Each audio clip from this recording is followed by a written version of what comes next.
This fall, Desiring God will be hosting a national conference titled The Romantic Rationalist: God, Life, and Imagination in the Work of C.S. Lewis. The conference will be held in Minneapolis on September 27, 28, and 29, and speakers will include you, of course, Pastor John, along with Phil Ryken, Randy Alcorn, Doug Wilson, Kevin Van Hooser, and others. So, Pastor John, why a national conference this year in honor of C.S. Lewis's legacy? November 22nd, 2013, marks 50 years since C.S. Lewis died in 1963, same day that John Kennedy died, same day that Aldous Huxley died, and that is the reason for this particular year. But behind the occasion is the man and his extraordinary influence in so many different ways. This fall, in November, on the 22nd, he will be honored by having a memorial put in the Poets' Corner of Westminster Abbey, along with the likes of Geoffrey Chaucer, Charles Dickens, Robert Browning, William Shakespeare, Herbert Spencer. An extraordinary thing for a 20th century Christian apologist, writer of fiction, scholar of medieval literature to receive. J.K. Rowling, who, of course, wrote the Harry Potter series, if you go to her Wikipedia website, she talks about the influence of Lewis on her as a child and then on her writing of those phenomenally popular works. And everybody today now, amazingly, because of the movies, has heard of J.R.R. Tolkien, Lord of the Rings, The Hobbit. And Tolkien was an inveterate perfectionist who never could get anything published.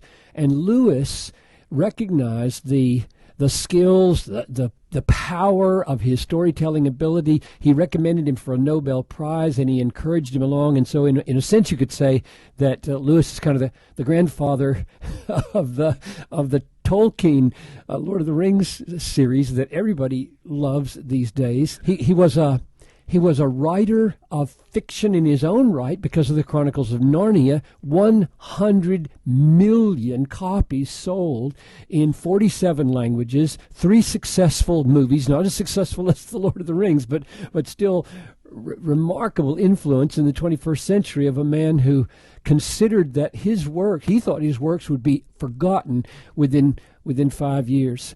So not only was he a writer of fiction and has an ongoing legacy that way, but he was probably most known for the past 60, 70 years as a Christian defender of the faith, an apologist for ordinary folks. His book, Mere Christianity, has sold in the millions. CT, Christianity Today, ranked it third among the most influential Christian books since 1945, I think.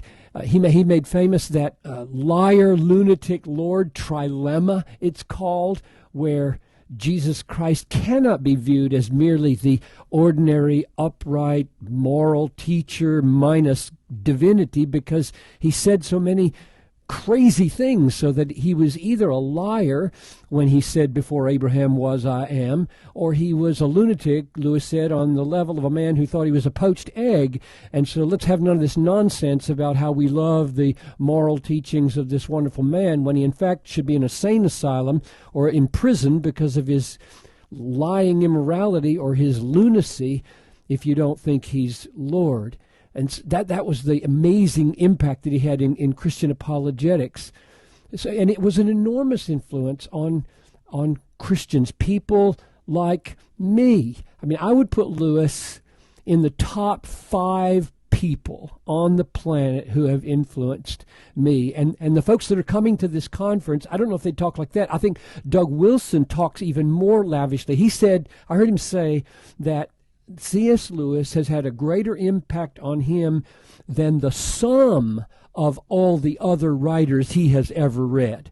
I mean, that's just stunning when you think what Wilson has read. And then I know Randy Alcorn in his fiction is profoundly influenced, and Kevin Van Hooser, we're going to hear some surprising things from him, I think, with regard to the theological way that imagination works that come over from Lewis. And Phil Ryken, as a president of an institution, loves C.S. Lewis. So we're doing this conference, Tony, because we have a love affair with this man, and we have a debt to pay. Thank you, Pastor John. The date again for the conference is September 27, 28, and 29 here in Minneapolis, so save those dates.